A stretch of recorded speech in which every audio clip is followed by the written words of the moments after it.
Good morning and welcome back to my channel. In this lecture, I am going to discuss about SOP, POS and canonical form representation. So, what is basically SOP? SOP full form is sum of product and POS full form is product of sum.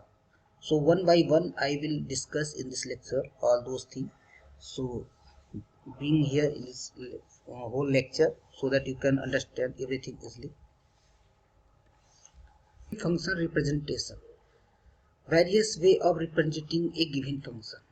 अगर आपके पास कोई Boolean function दिया है तो उसको कई तरीके से हम उसको रिप्रेजेंट कर सकते हैं, जिसमें पहला है सम ऑफ प्रोडक्ट फॉर्म, जिसको हम शॉर्ट फॉर्म में बोलते हैं SOP, product of sum form POS, standard और canonical SOP form and standard और कैनोनिकल पीओएस फॉर्म, और लास्ट होता है ट्रुथ टेबल फॉर्म। तो इतने 5 तरीके से हम उसको रिप्रेजेंट कर सकते हैं। वन बाय वन डिस्कस करते हैं। Sum of product form, that mean SOP form. तो क्या होता है sum of product form? The sum of product is the abbreviated as SOP. It is the logical expression in Boolean algebra where all input terms are ANDed. Suppose आपका कोई ए B सी 3 input है तो all क्या होगा? Anded होगा, A B C plus A bar B bar C plus A B C like that. Okay, और उसको one by one सिंग को हम ऐड कर देंगे, A B C plus A B bar C. तो क्या है? ए बी सी और ए बी बार सी आपस में क्या है? ऑड है, तो दे आर ऑड। ओके, तो हम इसको अगर हम लैंग्वेज में बोलना चाहे तो कैसे बोलेंगे? It is the logical expression in Boolean algebra where all the input terms are anded, that means product first and then odd together. Odd means summed. Okay, अगर हम एग्जांपल देखें तो ए बी सी 3 वेरिएबल का कोई फंक्शन है जिसमें ए plus B C बार B सी। तो देखो ये क्या है? एंडेड को हम ऑड कर दिए टुगेदर। इस तरह के फॉर्म को बोलते हैं SOP form. Okay, the variable in each term are not necessary all the variable of the function. जैसे कि सारे में जरूरत नहीं है कि हमारा सारे वेरिएबल, जैसे ए है, ए यहाँ पर बी सी नहीं है, ठीक है, बी सी बार है, यहाँ पर ए नहीं है, बट ए बार बी सी में सारे वेरिएबल हैं। तो अगर हम सम ऑफ प्रोडक्ट के फॉर्म में लिख रहे हैं तो जरूरी नहीं है कि सारे वेरिएबल होने चाहिए एक टर्म में, ठीक है। बट स्टैंडर्ड और कैनोनिकल एसओपी फॉर्म में ये नेसेसरी है कि सारे वेरिएबल होने चाहिए। जैसे ये लास्ट में देखिए आपका एफ ए बी है, A B bar C plus A bar B C bar plus. तो यहाँ पर देखो हर टर्म में तीन वेरिएबल हैं, तीनों के तीनों वेरिएबल हैं, वो कॉम्प्लीमेंट भी हो सकते हैं, विदाउट कॉम्प्लीमेंट, तो डिपेंड करता है कि आपका फंक्शन क्या है। तो अगर हम इसको लैंग्वेज में बात करें तो कैसे करेंगे? Standard SOP term must contain all the function variable either in complemented form और in uncomplemented. Okay, a product of which contains all the function variable either in complemented form or uncompleted form is called min term। तो इसको एक particular term को बोलते हैं min term। तो ए B bar सी एक min term है, ए bar B C बार ये एक min term है, ठीक है। तो एसओपी फॉर्म में हर एक टर्म को जो एक पर्टिकुलर यहाँ से यहाँ तक है उसको हम ऑड करेंगे, उसको min term बोलते हैं। तो इसको हम सिग्मा एम में भी लिख सकते हैं, ठीक है। कैसे लिखेंगे? ये 2 3 5 कैसे लिखे? देखो ए को क्या लिखोगे? 0, बी बार को ए को 1 लिखोगे, बी बार को 0 और सी को 1। तो क्या होगा? 1 0 1 कितना होता है? 5 होता है। तो एक टर्म मिन टर्म आपका मिल गया 5। दूसरा ए बार बी सी बार 0 1 0 क्या होता है? 2 होता है। दूसरा मिन टर्म आपको मिल गया 2। ये क्या है? ए बार बी सी मतलब 0 1 1, ये क्या है? 3 है, एक टर्म 3 मिल गया। तो इसको एक तरफ से लिखोगे, एक फॉर्म में लिखोगे 2 3 5, ठीक है। जैसे पहले छोटा, फिर उसके बाद उससे बड़ा, फिर उससे बड़ा, तो इसे बोलते हैं असेंडिंग ऑर्डर में। तो 2 3 5 हो जाएगा। तो इसको इस फॉर्म में ए बी सी के फॉर्म में शो करते हैं, इसको सिग्मा एम 2 3 5 को भी शो कर सकते हैं, ठीक है। तो इसको हम आगे कैसे यूज है, इसका पर्टिकुलर यूज है, उसको हम वन बाय वन डिस्कस करेंगे। So this is the difference between SOP form and standard or canonical SOP form, ठीक है। Min term for 2 variables। तो min term किस में होते हैं? SOP में। मीन टर्म को मैक्स टर्म में कन्वर्ट करना होगा तो क्या करना होगा, टू वेरिएबल मान लीजिए हमारे पास है एक्स वाई, ठीक है, जिसकी वैल्यू 0 0 होगी, 0 1 होगी, 1 0 1 1, और 0 0 की वैल्यू कितना होता है अगर डेसिमल में बोले तो 0, 0 1 की वैल्यू 1, 1 0 की वैल्यू 2, 1 1 की 3, ठीक है। तो मीन टर्म लिखना होगा तो देखो 0 0 है ना, तो एक्स बार इंटू वाई बार, इसको हम बोलते हैं एम नॉट। 0 1 को बोलेंगे m1, जिसकी वैल्यू क्या होगी x बार, क्योंकि यहाँ 0 है यहाँ 1 है, y, m2 equal to X Y bar and m3 equal to X Y. ये तो मीन टर्म हो गए। अगर इसको मैक्स टर्म में कन्वर्ट करना है तो आपको क्या करना पड़ेगा, इसका कंप्लीमेंट ले लीजिए। कंप्लीमेंट जब तो according to De Morgan theorem ये एंड और हो जाएगा और दोनों पे कंप्लीमेंट आ जाएगा, तो क्या हो जाएगा x प्लस वाई हो जाएगा, देखिए x प्लस वाई। तो इसको बोलते हैं मैक्स टर्म, मतलब कंप्लीमेंट, जहां कंप्लीमेंट है उस पर कंप्लीमेंट हटा दीजिए, जहां एंड है उसको और कर दीजिए, ठीक है।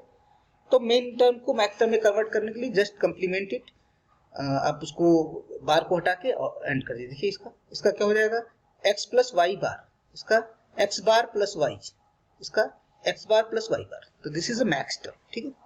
The min terms mi should evaluated to 1 for each combination of x y, ठीक है। जैसे कि मेन टर्म जब होता है, जैसे हम अगर इसका दिया हुआ है m नॉट की वैल्यू दिया है तो इसके लिए इसकी जगह पे हम 1 लिखेंगे, अगर जहां पर नहीं दिया रहेगा उस पर कुछ नहीं लिखेंगे। पर मैक्स टर्म में क्या लिखते हैं 0, ठीक है। इसका हम आगे जब यूज करेंगे के मैथ में तो आपको समझ आएगा। और देखो यहाँ पे लिखा गया है max term is the complement of the main term, जो मैं आपको बता रहा था। अब 3 वेरिएबल का लिखना है तो फिर 0 0 0 एक्स बार वाई बार, क्योंकि तीनों 0 है तो एक्स बार वाई बार 0 होगा। फिर इसका अलग अलग भी लिख सकते हैं ऐसे, अगर इस फॉर्म में लिखना है तो इसको तो लिख ही लोगे। अब से 1 0 1 है तो 1 मतलब एक्स वाई बार जेड, ठीक लिखा है। मैक्स टर्म करना है तो इसका कंप्लीमेंट ले लेंगे, तो X plus Y plus Z, bar हट जाएगा।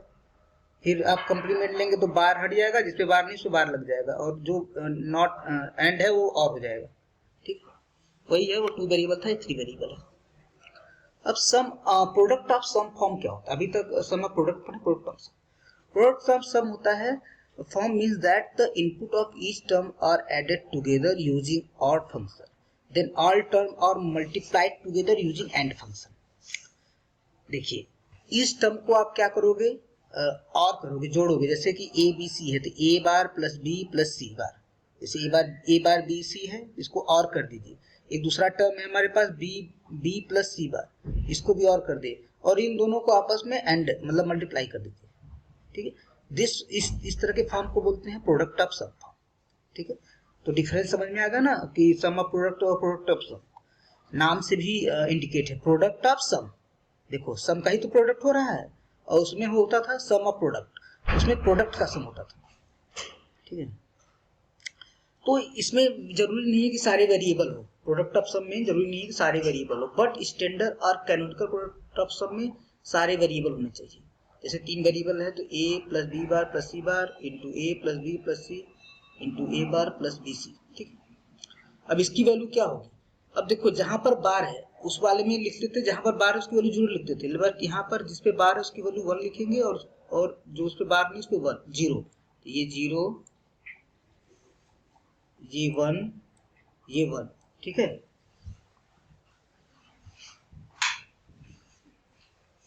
तो क्या हो जाएगा ये 0 1 1, इसकी वैल्यू 0 0 0, तो इसकी वैल्यू 3 हो गई, इसकी वैल्यू 0 हो गई, तो 0 3, ठीक है। इसकी वैल्यू 1 0 0 4 हो जाएगी, तो 0 3 4, और इसको पाई एम से शो करते हैं, इसलिए इसको बोलते हैं मैक्स टर्म। मेन टर्म आपका पता था किसको बोलते थे, जब सम ऑफ प्रोडक्ट था, प्रोडक्ट ऑफ सम में जो टर्म्स है उनको बोलते हैं मैक्स टर्म, और मैक्स टर्म को पाई एम से शो करते हैं, और इसकी वैल्यू यहाँ पे लिखते हैं, ठीक है। तो कह सकते हैं मीन टर्म मैक्स टर्म आपस में कंप्लीमेंट होते हैं। अगर इसका मीन टर्म निकालना हुआ तो आप क्या लिखते हो, सिग्मा एम मिसिंग टर्म है, मिसिंग टर्म कौन सा है 1 2 5 6 7, उसको लिख लेंगे सिग्मा एम में, वो मीन टर्म्स आ जाएगा, ठीक है। ऐसे मीन टर्म दिया रहेगा उसके मिसिंग टर्म लिखोगे तो मैक्स टर्म आएगा। नेक्स्ट चलते हैं, conversion of SOP to canonical SOP. अब देखो एसओपी फॉर्म है, एसओपी फॉर्म में क्या होता है, जरूरी नहीं है कि तीनों वेरिएबल आपके होना चाहिए, ठीक है, जरूरी नहीं है कि आपके तीनों वेरिएबल होना चाहिए, बस कैनोनिकल फॉर्म में जरूरी है कि तीनों वेरिएबल होना चाहिए, ठीक है।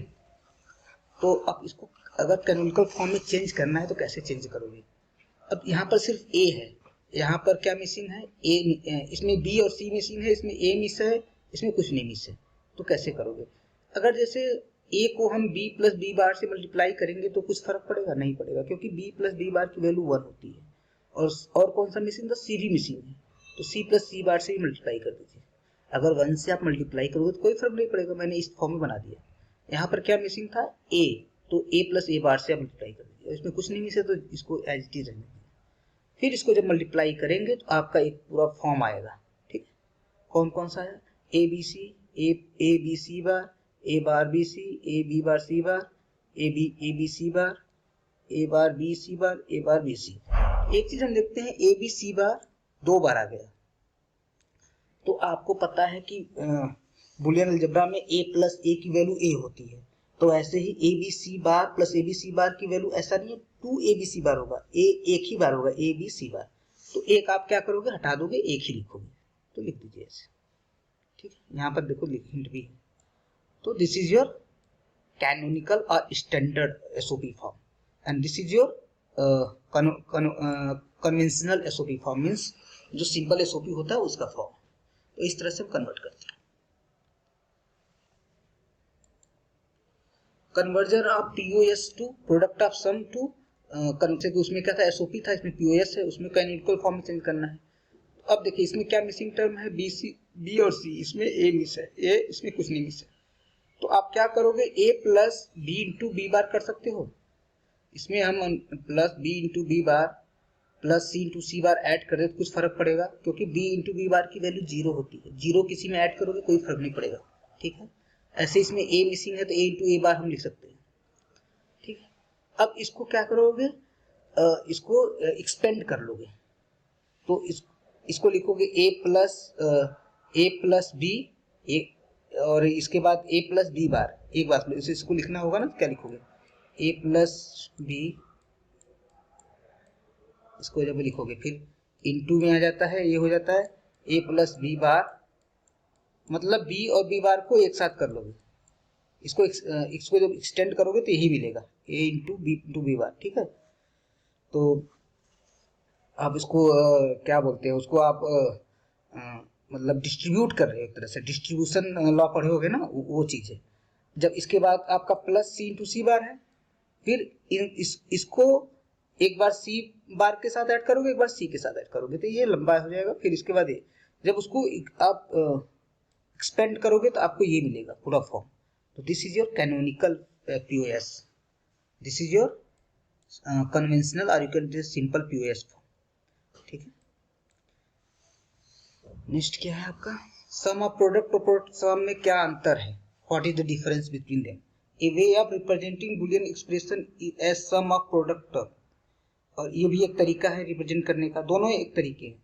Sum of product uses min terms is the product of Boolean variable either form और इनकम्प्लीट, जो इसके टर्म्स होते हैं उनको मीन टर्म बोलते हैं, और इसके टर्म्स को क्या बोलते हैं, मैक्स टर्म, ठीक है। ये भी नॉर्मल है, कम्प्लीमेंट्री है। It is sum of min terms are represented as M, और it is the product of max term, ठीक है। ये मीन टर्म का सम होता है, ये मैक्स टर्म का प्रोडक्ट होता है, ठीक है। तो SOP represent by the considering आपका क्या होगा, आप अगर इसको मिनिमाइज कर लेते हैं,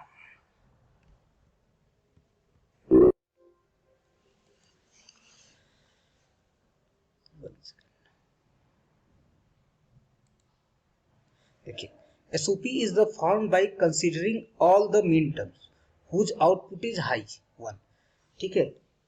हम क्या करते हैं, आउटपुट जिसका हाई रहता है उसको हम बोलते हैं these are the min terms, और जिसका इनपुट इसमें लो होता है इसमें हम पीओएस वाले को बोलते हैं मैक्स टर्म, ठीक है। जब हम के में पढ़ाएंगे तो इसमें ये कंसेप्ट क्लियर हो जाएगा, ठीक है।